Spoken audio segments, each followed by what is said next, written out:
মাননীয় স্পিকার, আপনি যে কথাটা বলছেন এতে আমার 30 সেকেন্ড সময় চলে গেছে, আপনি 30 সেকেন্ড অ্যাড করে দেবেন। ধন্যবাদ মাননীয় সদস্য। মাননীয় স্পিকার মহোদয় বলে গেছেন টাইম চাহিয়া লজ্জা দিবেন না। মাননীয় বিরোধী দলের নেতার কাছে আমার একটা আবেদন থাকবে, আপনি একটি দোয়া দিবস জাতির সামনে আপনি পেশ করবেন, আপনি দোয়া করবেন এই সংসদে যেন আমাদের সবার ইমান আকীদা ফেরত আসে।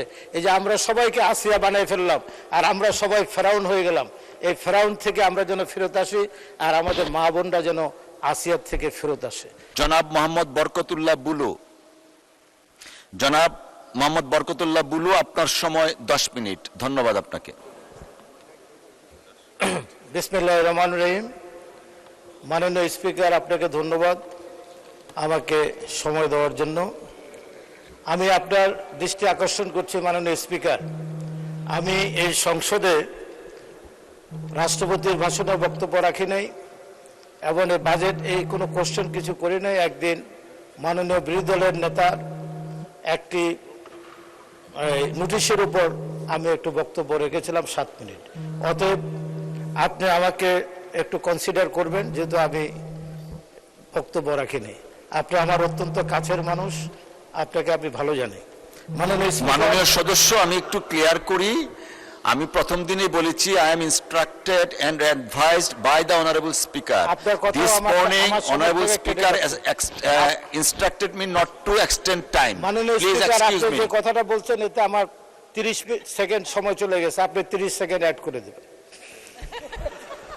মাননীয় স্পিকার, আজকের আমি এখানে দাঁড়িয়েছি 2026-2027 সালের বাজেট। মাননীয় প্রধানমন্ত্রী এবং মাননীয় অর্থমন্ত্রী যে বাজেট দিয়েছেন, এই বাজেটটি জনবান্ধব, ব্যবসা বান্ধব এবং গণমুখী। আমি এই বাজেটকে অভিনন্দন জানাই। আমি বাজেটের উপর বিশেষ বক্তব্য রাখবো না, কারণ আমি এই ব্যাপারে বিশেষ অভিজ্ঞ ব্যক্তি নই। আমি দু একটি কথা বলতে চাই মাননীয় স্পিকার। আমার এলাকা নোয়াখালী 3 বেগমগঞ্জ। বাংলাদেশের সবচেয়ে ধনী জেলা হচ্ছে নোয়াখালী এবং বাংলাদেশের সবচেয়ে ধনী উপজেলা হচ্ছে বেগমগঞ্জ, বৃহত্তর বেগমগঞ্জ। আমি সেখানকার প্রতিনিধিত্ব করি। অতএব মাননীয় অর্থমন্ত্রী, আমরা বাংলাদেশের রেভিনিউতে, জিডিপিতে নোয়াখালী এবং বেগমগঞ্জের মানুষ যে অবদান রাখে, সেই হিসাবে আপনি আপনার বাজেটটি আমাদের জন্য দেবেন, এটাই হলো আমার আবেদন। আজকে মাননীয় স্পিকার, এখানে আমাদের বিরোধী দলের নেতা, যিনি সংসদে বিরোধী দলের নেতা, ওনাকে দেখতে অত্যন্ত শ্বেত শুভ্র একটি আত্মশুদ্ধ মানব বলে আমি বিশ্বাস করি। তো উনি সংসদে সবার কাছে একটা আবেদন রেখেছেন জাতির ঐক্যের জন্য। আবার উনি কিছুদিন আগে একটি জনসভায় দাঁড়িয়ে বললেন অতি আসন্ন, অতি শীঘ্রই বাংলাদেশে আরেকটি বিপ্লব সংগঠিত হবে। আমি ওনার এই কথার সাথে একমত হতে পারি নাই। 4 মাসের একটি সরকার, এখানে সবার ঐক্যমতের ভিত্তিতে জুলাই বিপ্লবের মধ্য দিয়ে সরকার এসেছেন, জুলাইয়ের গণঅভ্যুত্থানের মধ্য দিয়ে, এবং উনি এই কথাটি বললেন। আমি অত্যন্ত ব্যথিত হয়েছে, কারণ উনি ওনার মতন একজন সজ্জন দেশপ্রেমিক ব্যক্তি 4 বছরের সরকারকে বিপ্লবের মাধ্যমে 4 মাসের সরকারের বিপ্লব, কি বিপ্লব হবে আল্লাহ জানে, এক আল্লাহ ছাড়া বলতে পারবেন। এখানে আমি আরেকটি কথা বলতে চাই মাননীয় স্পিকার।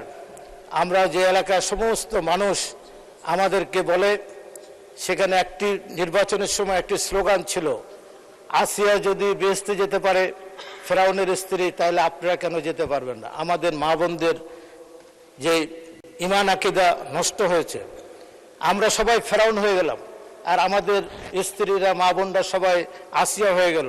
এই যে আসিয়ার কি কারণে বেহেশতে যাবে, এটা আল্লাহ নিজে খোদ কোরআনে বলে দিয়েছেন। আর সব টাকা দিয়ে 10,000 টাকা, বিভিন্ন টাকা চাল দিয়ে এই আসিয়াদের চরিত্র যেভাবে হরণ হয়েছে, আমি আপনাকে বলতে চাই মাননীয় বিরোধী দলের নেতার কাছে আমার একটা আবেদন থাকবে, আপনি একটি দোয়া দিবস জাতির সামনে আপনি পেশ করবেন, আপনি দোয়া করবেন এই সংসদে যেন আমাদের সবার ইমান আকীদা ফেরত আসে। এই যে আমরা সবাইকে আসিয়া বানিয়ে ফেললাম আর আমরা সবাই ফেরাউন হয়ে গেলাম, এই ফেরাউন থেকে আমরা যেন ফেরত আসি আর আমাদের মা বোনরা যেন আসিয়ার থেকে ফেরত আসে। মাননীয় স্পিকার, আমি এখানে আরও অনেক কথা আসে। 1947 সালের কথা আসে। আমি 1946 সালে এই উপমহাদেশে ডাইরেক্ট অ্যাকশন ডে হয়েছিল হিন্দু মুসলিম দাঙ্গার সময়। সেই সময় মতুয়া সম্প্রদায়ের নেতৃত্ব ডক্টর যোগেন্দ্রনাথ, এই শিডিউল কাস্টের নেতারা সেদিন মুসলিম লীগের সাথে ঐক্যবদ্ধ হয়ে পাকিস্তানের পক্ষে তারা ভোট দিয়েছিলেন এবং সে কারণে এই পূর্ব বাংলার 5টি জেলা সেদিন পাকিস্তান হয়েছিল, পূর্ব পাকিস্তান হয়েছিল। এবং সেদিন এই মুসলিম লীগের নেতা হোসেন সৈয়দ সোহরাওয়ার্দী এবং মুসলিম লীগের আপনার হিন্দু উচ্চবর্ণের হিন্দুরা ডক্টর আম্বেদকরকে বোম্বেতে ভোট দেননি, উনি পরাজিত হয়েছিলেন। তারপর উনি যশোর এবং খুলনা একটি আসনে হোসেন সৈয়দ সোহরাওয়ার্দী এবং ডক্টর যোগেন্দ্রনাথের সহায়তায় উনি এখান থেকে নির্বাচিত হয়েছিলেন। 47 সালের পরে এটা পাকিস্তান হওয়ার পরে ওনার আবার গণপরিষদ সদস্য বাতিল হয়ে যায়। আমি এই কথাটি এই জন্য বলছি, সেদিন উচ্চবর্ণের হিন্দুদের বিরুদ্ধে এই ডক্টর যোগেন্দ্রনাথ তার একটি সংগ্রাম ছিল, মুসলিম লীগেরও একটি সংগ্রাম ছিল। তারা এই দেশের মানুষের মুক্তির জন্য একসাথে কাজ করেছেন। পাকিস্তানের সপক্ষে এই পূর্ব বাংলাকে আলাদা একটি রাষ্ট্র রাখার জন্য তারা চেষ্টা করেছিলেন, সেটা ব্যর্থ হয়েছেন। তা আমি এখানে এই কথাটি এই জন্য বলছি যে এবারকার আমি আমাদের দেশের হিন্দু ভাইদেরকে আমি ধন্যবাদ দিতে চাই।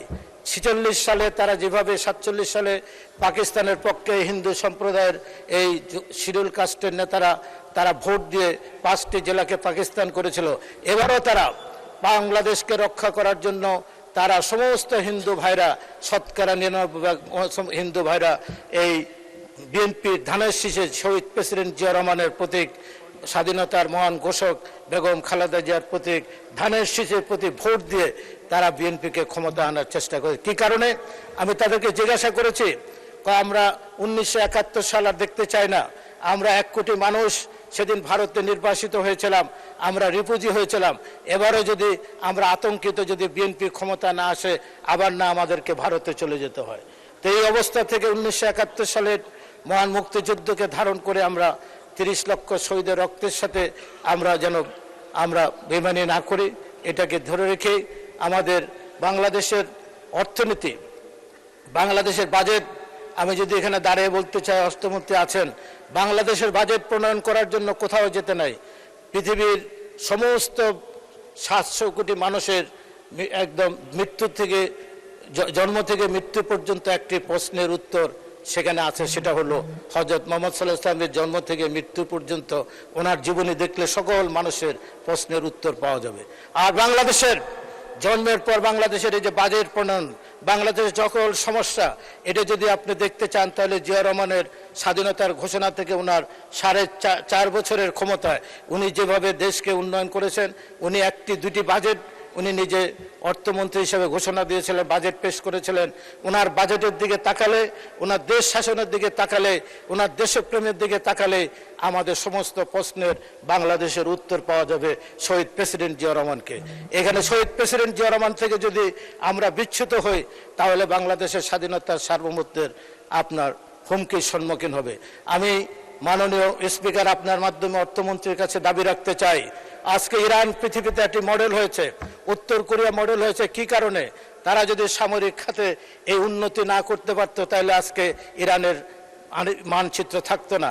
আমি আজকে এই হাউজে আপনার মাধ্যমে সবার কাছে 300 সংসদ সদস্য সবার কাছে আবেদন রাখবো, বাংলাদেশের সামরিক খাতে 42,000 কোটি টাকা নয়, 1 লক্ষ কোটি টাকা বাংলাদেশের সামরিক খাতে বাজেট করা হয়েছে। বাংলাদেশ কারো বিরুদ্ধে যুদ্ধ করবে না, কিন্তু আপনার আত্মরক্ষার জন্য আমাদের প্রস্তুতি থাকা প্রয়োজন।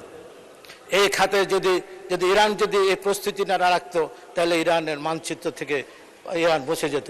তাই আমি আমার বক্তব্যে আরেকটু কিছু বলতে চাই, আমার এলাকার দিকে যাই। এবার আমি আরেকটি কথা বলতে চাই, গাজীপুর এবং সাভার হচ্ছে নারী শ্রমিকদের আবাসস্থল এবং কর্মস্থল। এখানে একটি অত্যাধুনিক নারী শ্রমিক হাসপাতাল করার জন্য আমি সরকারের কাছে আবেদন রাখছি।